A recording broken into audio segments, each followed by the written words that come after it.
KSEB pensioners association Palakkad division വിശദീകരണ യോഗം നടത്തി. KSEB Palakkad electrical division office പരിസരത്ത് സംസ്ഥാന വൈസ് പ്രസിഡന്റ് MT വർഗീസ് ഉദ്ഘാടനം ചെയ്തു.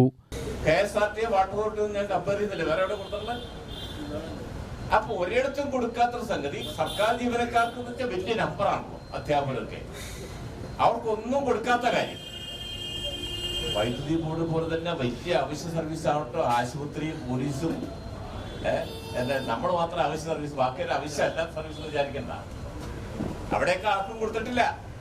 ആശുപത്രി ജീവനക്കാര്, പോലീസ് ദൈനംദിനം ഇടപെടേണ്ട ആൾക്കാരാണ്. അവിടെ ഒന്നും കൊടുക്കാത്ത കാര്യം വൈദ്യുതി ബോർഡ് ജീവനക്കാർ വാങ്ങിച്ചെങ്കിൽ വാങ്ങിക്കാൻ തീരുമാനിച്ചെങ്കിൽ അതിന്റെ പുറകിൽ എന്താ കാര്യം? ഒരു കാര്യം ഇവിടെ ഉണ്ടായത് കൊണ്ട് ഐക്യം ആരംഗത്തുണ്ടോ? നമുക്കറിയാം. ഏതൊരു കാര്യത്തിന് വേണ്ടിയും ആവശ്യം ഉയർത്തുമ്പോൾ ആവശ്യത്തിന് പുറകെയുള്ള സമ്മർദ്ദ ശക്തി, സമ്മർദ്ദ ശേഷി പ്രധാനമാണ്. Palakkad division president NC Farooq അധ്യക്ഷത വഹിച്ചു. സംസ്ഥാന സെക്രട്ടറി V വാസു, ജില്ലാ സെക്രട്ടറി P ശിവദാസ്, ജില്ലാ president Prasad Mathew, KSEB workers association നേതാവ് K മുരുകൻ, ഓഫീസേഴ്സ് അസോസിയേഷൻ നേതാവ് നിത്യ, ഫെഡറേഷൻ നേതാവ് ആനന്ദൻ എന്നിവർ സംസാരിച്ചു. Palakkad division secretary K Sreekumar സ്വാഗതവും A രാജൻ നന്ദിയും പറഞ്ഞു.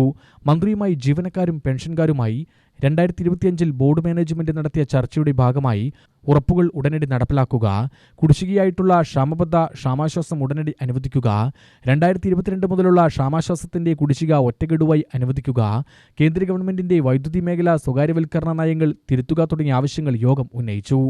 UTV news Palakkad.